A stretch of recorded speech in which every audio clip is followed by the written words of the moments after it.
Hola, ¿qué tal? Soy el profesor Emerson Quispedipas de Historia Universal. En esta oportunidad vamos a desarrollar la semana 8. Semana 8, el luteranismo.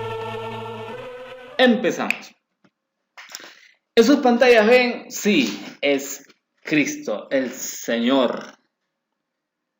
No se emocionen mucho porque vamos a hablar de él, o mejor dicho, de la institución que se creó posterior a su muerte en el año 33, obviamente en su era, ¿no? Teorías del luteranismo. En las anteriores clases estábamos hablando de el luteranismo, las reformas luteranas, o mejor dicho, las reformas protestantes. Ahora vamos a hablar un poco de las 95 tesis, resumiendo las 95 tesis de Lutero, las más importantes. En 1521 el emperador Carlos V convocó una asamblea llamada la Dieta de Worms. Ojo, Carlos V es Carlos I, el rey de España, pero es más conocido en Alemania como emperador. En esa dieta de Worms, Lutero es excomulgado por su amigo, por su archiamigo, su brother, el Papa León X. ¿Y por qué lo excomulgó? Porque él no quería retractarse. Y el Papa León, al no quererse retractar, Lutero le envía una bula solicitándose que se rectifique. Es un documento en el que le escribía que por favor, Lutero, estás haciendo mal las cosas, no queremos crear más caos en la Iglesia Católica. Y Lutero agarró la bula, el documento, y en un acto público lo quema en frente de todos los fieles. Iniciándose esto, en esta asamblea, Lutero va a ser condenado a hereje, ya no excomulgado, sino hereje, una persona que no cree en Dios y habla mal de Dios. A ver, ¿cuáles son las teorías por las que Lutero ha sido excomulgado? El bautismo. Recuerden ustedes que son 7 los sacramentos, pero para el luteranismo o para las reformas protestantes, la más importante solo son 2. Primero, el bautismo.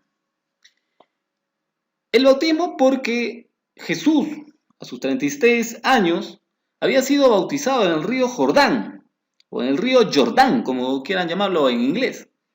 Había sido bautizado por Juan el Bautista. Y a partir de ahí, en un acto ceremonioso, todo mundo también tiene que bautizarse. La diferencia es que en la Iglesia Católica uno se debe bautizar desde pequeño. Está obligado a bautizarse desde pequeño. Pero Jesús se bautizó a los 33 años, ya grandote ya. Y todavía sigue con sus pañales. Muy bien. Y luego, posteriormente a eso, Jesús fue crucificado, ¿no? Pero cuidado con colocar esta foto o una foto similar a esta, porque él no es el Jesús de Asia, de los pueblos desérticos de Palestina. Porque este hombre de acá, que ustedes ven, es el actor Robert Powell, que interpretó la película Jesús de Nazaret. ¿No me creen? Ahí está. Estas dos personas son la misma, es el actor que reencarnó a Jesús de Nazaret. Posterior a la publicación de esta película, de esta serie, posteriormente las personas empezaron a hacer cuadros con su imagen y en una ocasión Robert Powell llega a Venezuela y el sacerdote de la iglesia, lo ve y le dice, justamente tenía un rostro con una pintura con tu rostro y lo estábamos alabando. Bueno, cuidado con alabar a Robert Powell. Siguiente sacramento de la teoría del luteranismo. El siguiente sacramento es la comunión. Este acto solemne de la comunión se desarrolla desde que Jesús participó en la última cena. En la última cena toma su pan y toma el vino. El pan lo divide en dos y le dice a sus apóstoles, tomad de mi cuerpo y bebed de mi sangre, porque este es el cuerpo y la sangre de Cristo, que va a ser derramada por la salvación del mundo. Aleluya, señores. Entonces, la comunión representa este acto de la última cena en la que Jesús divide su pan y su vino en representación a su cuerpo y a su sangre que va a ser derramada. En este caso ya no se parte un pan, sino se divide una hostia, la hostia que representa al cuerpo de Jesús. Siguiente teoría de Lutero, la salvación. En este caso, Lutero dice que la salvación es mediante la fe.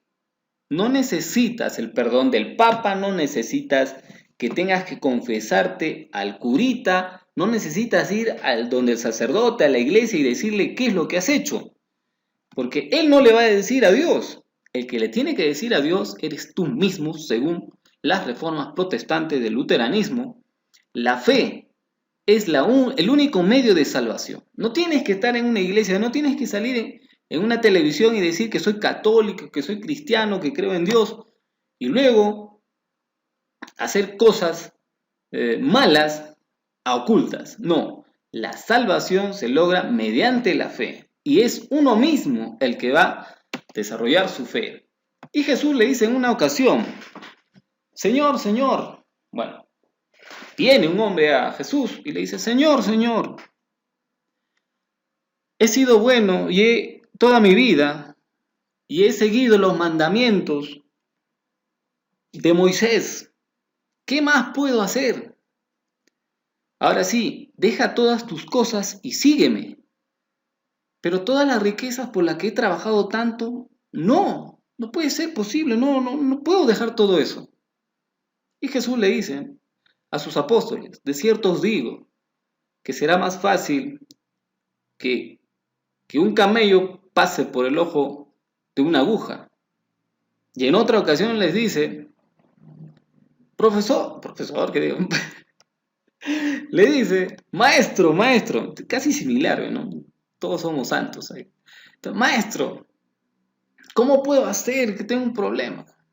Tienes que tener fe, hijo mío, tienes que tener fe. Pero si yo fuera como usted, yo también podría hacer milagros. No, aunque sea, si tuvieras la fe de un granito de mostaza, así como está en la imagen, de un pequeñísimo y minúsculo granito de mostaza, podrías mover las montañas. Pero esta representación simbólica a la que Jesús llama granito de mostaza, que tienes que tener la fe tan solo de un pequeño grano de mostaza, no es solo un grano de mostaza, porque este grano de mostaza se convierte en un gran y gigantesco árbol. Ese es un árbol de mostaza. Entonces tu fe tiene que ser grande y fuerte y tiene que crecer desde lo más pequeñísimo, desde lo más pequeño. Entonces esa es la salvación a la que se estaba refiriendo Jesús en esa anécdota, en esa parábola. La parábola del grano de mostaza, ¿no? Siguiente. También la libre interpretación de la Biblia es una de las teorías del luteranismo, sin la necesidad de los predicadores, sin la necesidad de los sacerdotes, sin intermediarios. Yo soy representante de Dios, Dios acaba de nombrarme, así que todos seguidme. No, es uno mismo el quien toma la Biblia y de acuerdo a las necesidades y los problemas que uno tiene, puede abrir la Biblia y en ella, la Biblia misma te va a decir, te va a dar las respuestas mediante Dios. Pero no te va a dar las respuestas un sacerdote, no te va a dar las respuestas un cura, no te va a dar respuestas el Papa. Según la reforma protestante de Lutero, es la misma Biblia quien puede resolver tus problemas. Y es la misma Biblia en la que uno puede interpretar la Biblia de acuerdo a sus necesidades. Ahora, hay muchas iglesias que interpretan de varias formas la Biblia. Bueno, vaya a saber a cuál vamos a dirigirnos, pero ese es otro problema. Entonces, la libre interpretación de la Biblia es una de las máximas de la Reforma Protestante de Martín Lutero. Pero hay un pequeñísimo y minúsculo, pequeñísimo problema. Es que el detalle de interpretar la Biblia sería fácil si es que todos habláramos el mismo idioma. ¿Qué hablaban? en los tiempos de Jesús el arameo, luego el sumerio o el sumer, posteriormente el griego y finalmente, con los romanos, el latín. Y fue en el siglo V San Jerónimo quien hace la traducción de los papiros y escritos antiguos de, de Jesús y antecesores a Jesús y la recopila y va a formar la famosa Biblia para la Edad Media, pero escrito en latín. Ahora, en la Edad Media, el 99.99999 capicúa de las personas son analfabetas. No pueden hablar ni siquiera su mismo idioma y van a hablar latín, no pueden. Entonces, obligadamente, no sé, necesitan de un sacerdote, de un representante de la institución católica para que les traduzca qué significa Iman Chay lo que está escrito en ese libro. Entonces, en la Edad Media hubo mucho favoritismo, mucho cambio de lenguaje y aprovechamiento de la ignorancia de las personas para hacer y obrar en favor de los sacerdotes, en favor de los curas, en favor de los frailes y en contra de los fieles. Como los fieles no podían leer esa Biblia, porque, a ver, ¿quién me dice qué es lo que dice? Yo no entiendo ni una jota. Dice naufoben mis flexioni qui et selut de et, no entiendo. No entiendo. Ya. Si yo no entiendo ahora cómo habrá sido un fiel, un campesino de la Edad Media hace 1500 años, ¿cómo habrá entendido esto? Bueno, les habrá sido imposible. Entonces, en ese contexto sí necesitaba un traductor, pero estos traductores obraban en provecho suyo y no les decían lo que realmente decía la Biblia. Pero gracias a las reformas protestantes, la Biblia se empieza a traducir a los idiomas de cada nación. Y para eso va a haber precursores de la reforma protestante. Antes de Lutero todavía 4 personajes muy importantes que en su momento ya lo tocaremos. Lo van a traducir al inglés, al alemán. Y por lo tanto, en ese idioma, sí, las personas empiezan a poder leer tranquilamente lo que decía la Biblia y darse cuenta también que habían sido estafados y engañados muchos años. Siguiente teoría de Lutero, el fin del celibato. Uno de los problemas más grandes que tuvo en ese entonces Martín Lutero y junto con las reformas protestantes en contra de la Iglesia Católica era el fin del celibato. El celibato es la prohibición del matrimonio de sacerdotes. O sea, el sacerdote no se puede casar, tiene que cumplir el celibato. Entonces Lutero estaba en contra de eso. O sea, no te puedes casar, por lo tanto, el padrecito jamás podría tener su esposa y sus hijos, no puede tener familia.